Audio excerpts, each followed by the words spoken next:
வணக்கம் மக்களே. தமிழ்நாட்டில் நடுத்தர மக்களுக்கு இருக்கிற மிகப்பெரிய சுமைனா அது கடன் தான். அதுலேயும் குறிப்பாக அவசரத்துக்கு பொண்டாட்டி பிள்ளைங்களோட நகையை அடகு வச்சு வாங்கின நகை கடன் தான் பல குடும்பங்களோட தூக்கத்தை கெடுத்துக்கிட்டு இருக்கு. ஏற்கனவே 2021 ஒரு முறை 5 சவரன் நகை கடன் தள்ளுபடி செய்யப்பட்டப்போ பல லட்சம் பேர் பயனடைஞ்சாங்க. ஆனால் அதே சமயம் ஐயோ எனக்கு வரலையே, நான் தகுதியாக இருந்தும் என் பெயர் லிஸ்ட்லேயே இல்லையே அப்படின்னு புலம்புனவங்க கணக்கு அதிகம். இப்போ 2026 நெருங்கிடுச்சு. தேர்தல் காலம் சூடு பிடிக்க போகுது. மீண்டும் நகை கடன் தள்ளுபடி வருமா? விடுபட்டவர்களுக்கு வாய்ப்பு கிடைக்குமா? புதுசா கடன் வாங்கினவங்களுக்கு தள்ளுபடி உண்டா அப்படின்னு மக்கள் மத்தியில பெரிய எதிர்பார்ப்பு இருக்கு. இன்னைக்கு வீடியோல ரொம்ப தெளிவா விரிவா பார்க்க போறோம். உண்மையிலேயே 2026 நகை கடன் தள்ளுபடி வாய்ப்பு இருக்கா? அரசாங்கத்தோட எலிஜிபிலிட்டி லிஸ்ட் எப்படி தயார் செய்யப்படுகிறது? யாருக்கெல்லாம் 100% தள்ளுபடி கிடைக்கும், யாருக்கெல்லாம் கிடைக்காது? போன முறை மிஸ் ஆனவங்க இந்த முறை என்ன செய்யணும்? 5 சவரன் கணக்கு எப்படி பார்க்கணும்? இந்த வீடியோவை ஸ்கிப் பண்ணாம கடைசி வரைக்கும் பாருங்க. ஏன்னா இதுல சொல்ற ஒரு சின்ன பாயிண்ட் மிஸ் ஆனாலும் உங்களுக்கான தள்ளுபடி தொகை கிடைக்காம போக வாய்ப்பு இருக்கு. வாங்க வீடியோக்குள்ள போகலாம். முதல்ல ஒரு விஷயத்தை நாம புரிஞ்சுக்கணும். தமிழ்நாட்டை பொறுத்த வரைக்கும் தேர்தல் அறிக்கைங்கிறது சும்மா ஒரு பேப்பர்ல இல்ல, அது மக்களோட நம்பிக்கையை தீர்மானிக்கிற ஒரு ஆயுதம். 2021 தேர்தலில் திமுக ஆட்சிக்கு வந்தப்போ அவங்க வச்ச முக்கிய கோரிக்கையை கூட்டுறவு வங்கியில் 5 சவரனுக்கு உட்பட்ட நகைக்கடன் தள்ளுபடி செய்யப்படும் என்பதுதான். சொன்னபடியே அதுல நிறைய பேருக்கு செஞ்சும் கொடுத்தாங்க. சுமார் 14 லட்சம் குடும்பங்கள் இதனால பயனடைஞ்சாங்க. ஆனா இப்போ 2026 சட்டமன்ற தேர்தல் வருது. அதிமுக திமுக தாவைக்கான மும்முனை போட்டி நிலவர இந்த சூழல்ல கண்டிப்பா விவசாய கடன் தள்ளுபடி மற்றும் கல்வி கடன் தள்ளுபடி பத்தின அறிவிப்புகள் வரலாம்னு அரசியல் விமர்சகர்கள் சொல்றாங்க. அதே வரிசையில விடுபட்டவர்களுக்கான நகை கடன் தள்ளுபடியும் அல்லது புதிய தள்ளுபடி அறிவிப்பும் வர வாய்ப்பு இருக்கு. இப்போ அரசாங்க தரப்புல இருந்து என்ன சொல்லிட்டு வராங்க? முறைகேடுகளை தடுக்கணும், அதாவது போன முறை நடந்த குளறுபடிகளை சரி செஞ்சு உண்மையான இலைகளுக்கு மட்டும்தான் தள்ளுபடி போய் சேரணும்னு ஸ்ட்ரிக்டா இருக்காங்க. அதனாலதான் விதிமுறைகள் கடுமையாக்கப்பட்டிருக்கு. அந்த விதிமுறைகள் என்னன்னு இப்ப அனலைசிஸ் பண்ணுவோம். நிறைய பேருக்கு இருக்கிற முதல் சந்தேகம், சார் என்கிட்ட மொத்தம் 6 சவரன் நகை இருக்கு, அதுல 5 சவரனுக்கு தள்ளுபடி கிடைக்குமா இல்ல மொத்தமா கிடைக்காதா? கவனமா கேளுங்க. அரசாங்கத்தோட விதிமுறைப்படி ஒரு குடும்பத்துல ரேஷன் கார்டு அடிப்படையில மொத்தம் 5 சவரனுக்கு மிகாமல், அதாவது 40 கிராமுக்கு உள்ள நகைக்கடன் இருந்தா மட்டும்தான் தள்ளுபடி தகுதி. உதாரணத்திற்கு நீங்க 35 கிராம், அதாவது 4.75 கிராம் சவரன் வச்சிருக்கீங்க அப்படின்னா உங்களுக்கு தள்ளுபடி உண்டு. நீங்க 41 கிராம், அதாவது 5 சவரனுக்கு மேல 1 கிராம் கூட வச்சாலும் கூட உங்களுக்கு ₹1 கூட தள்ளுபடி கிடைக்காது. சார் அந்த 5 சவரனுக்கு மேல இருக்கிற அந்த 1 கிராம கழிச்சிட்டு மீதிக்கு கொடுங்கன்னு கேட்க முடியாதா? இதனாலதான் போன முறை நிறைய பேர் ஏமாந்து போன இடம். முக்கியமான விஷயம், இதுல மொத்த எடை கணக்கு கிடையாது. இதுல நிறைய பேர் குழம்பி இருக்கிறாங்க. வங்கியில அடகு வைக்கும் போது நகையோட அழுக்கு, கல், எடை எல்லாத்தையும் கழிச்சிட்டு நிகர எடை அப்படின்னு ஒண்ணு போடுவாங்க. அந்த நிகர எடை 40 கிராமுக்கு உள்ள இருக்கணும். அதே மாதிரி வட்டி தனி, அசல் தொகை எவ்வளவோ அதுதான் கணக்குல வரும். ஆனா தள்ளுபடி செய்யும் போது அசலும் வட்டியும் சேர்ந்து அரசாங்கமே வங்கிக்கு கட்டிறாங்க. சரி, இப்ப யாரெல்லாம் லிஸ்ட்ல கண்டிப்பா வருவாங்கன்னு பார்ப்போம். கவர்மெண்ட் வெளியிட்ட வழிகாட்டி நெறிமுறைகள் படி கீழ்கண்ட தகுதிகள் இருந்தா உங்க பெயர் லிஸ்ட்ல இருக்க அதிக வாய்ப்பு இருக்கு. அதாவது கூட்டுறவு வங்கிகள். முதல்ல புரிஞ்சுக்குங்க, இந்த தள்ளுபடி முழுக்க முழுக்க கூட்டுறவு சங்கங்கள் மற்றும் நகர கூட்டுறவு வங்கிகள்ல வச்ச நகைகளுக்கு மட்டும்தான். State bank, Indian bank, HDFC பேங்க்ல வச்சிருந்தா செல்லாது. ஏழை மற்றும் எளிய மக்கள், அந்தியோதயா அன்ன யோஜனா, அதாவது AAY அட்டை வச்சிருக்கிறவங்க, ரேஷன் கார்டு வறுமை கோட்டுக்கு கீழ் உள்ளவங்க, BPL இருக்கிறவங்களுக்கு முன்னுரிமை. குடும்ப தலைவர், தலைவி, ரேஷன் கார்டுல பெயர் இருக்கிறவங்க, குறிப்பா பெண்கள் பெயர்ல கடன் இருந்தா ஈஸியா கிளியர் ஆகுது. சரியான ஆவணங்கள், Aadhaar card, ration card, mobile number, இது 3 வங்கியில கொடுத்து லிங்க் பண்ணி இருக்கணும். இதுல ஏதாவது ஒண்ணு மிஸ் ஆனாலும் லிஸ்ட்ல பெயர் வராது. யாருக்கெல்லாம் கிடைக்காது? இங்கேதான் ட்விஸ்ட் இருக்கு. போன முறை 48 லட்சம் பேர் நகைக்கடன் வச்சிருந்தாங்க.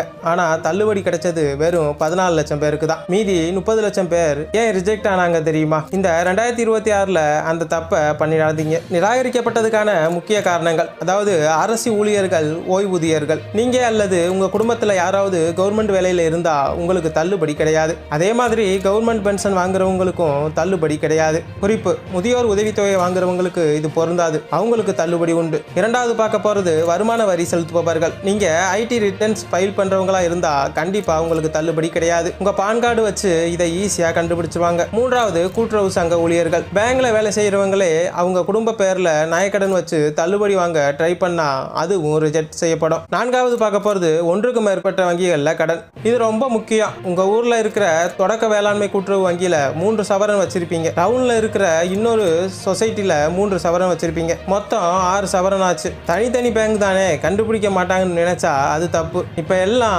ஆன்லைனில் இணைப்பு வந்துருச்சு. உங்கள் ஆதார் நம்பரை அடித்தாலே தமிழ்நாட்டில் எந்த கூட்டுறவு பேங்கில் எவ்வளவு நகை வச்சுருக்கீங்கன்னு தெரிஞ்சிடும். ஸோ மொத்தம் 5 சவரனுக்கு மேலே போனால் அவுட் ஆயிடுவீங்க. 5வது பார்க்க போகிறது ரேஷன் கார்டு குளறுபடிகள். ஒரே குடும்பத்தில் இருக்கிறவங்க தனித்தனி ரேஷன் கார்டு காட்டாமல் ஒரே கார்டில் இருந்துக்கிட்டு தனித்தனியாக கடன் வாங்கியிருந்தா அது மொத்தமாக ஒரே குடும்ப கடனாகத்தான் பார்க்கப்படும். அதே மாதிரி என் சீரிஸ் கார்டு, அதாவது பொருள் வேண்டாம் அட்டை, நோ கமாடிட்டிஸ் வச்சுக்கிறவங்களுக்கு தள்ளுபடி கிடைக்கிறது கஷ்டம். சர்க்கரை அட்டை மற்றும் அரிசி அட்டை வச்சிருக்கிறவங்களுக்கு தான் முன்னுரிமை. சார் நீங்க சொல்றதெல்லாம் ஓகே, இப்போ என் பேர் லிஸ்ட் இருக்கான்னு நான் எப்படி தெரிஞ்சுக்கிறது? பொதுவா அரசாங்க தள்ளுபடி அறிவிக்கும் போது ஒவ்வொரு கூட்டுறவு வங்கி வாசல்லையும் ஒரு நோட்டீஸ் ஒட்டுவாங்க. அதுல பயனாளிகள் பெயர், கடன் எண், தள்ளுபடி தொகை இருக்கும். ஆனா இப்போ டிஜிட்டல் காலமா மாறி போச்சு. டிஎன் கார்பரேட்டிவ் டிபார்ட்மெண்ட் வெப்சைட்ல செக் பண்ற வசதி இருக்கு. 2026ல இது இன்னும் அட்வான்ஸா வரலாம். எப்படி செக் பண்ணுவது? உங்க கூட்டுறவு வங்கிக்கு நேரில் போங்க. அங்க இருக்கிற செயலாளர்கிட்ட உங்க ஆதார் நம்பரை கொடுத்து ஸ்டேட்டஸ் கேட்கலாம். அவங்க கம்ப்யூட்டர்ல எலிஜிபிள் அல்லது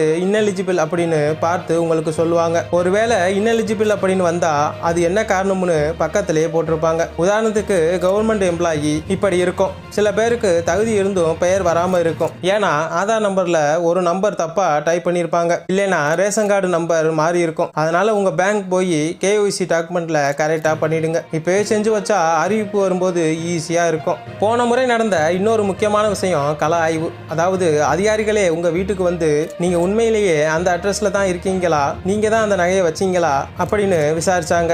ஏன்னா சில இடங்கள்ல பினாமி பெயர்ல நகையை வச்சு மோசடி நடந்திருக்கு. அதாவது வசதியானவங்க ஏழை மக்கள் பேர்ல நகையை வச்சு தள்ளுபடி வாங்க முயற்சி செஞ்சாங்க. இதை தடுக்க 100% ஆய்வு நடக்கும். அதிகாரிகள் உங்க வீட்டுக்கு வரும்போது நகைக்கடன் ரசீது கையில இருக்கணும், ரேஷன் கார்டு ஒரிஜினல் காட்டணும், வீட்டில் இருக்கிறவங்க விவரம் சரியா இருக்கணும். பயப்படாதீங்க, நீங்க நேர்மையா கடன் வாங்கியிருந்தா எந்த ஆய்வாளர் வந்தாலும் உங்களுக்கு பிரச்சனை இல்லை.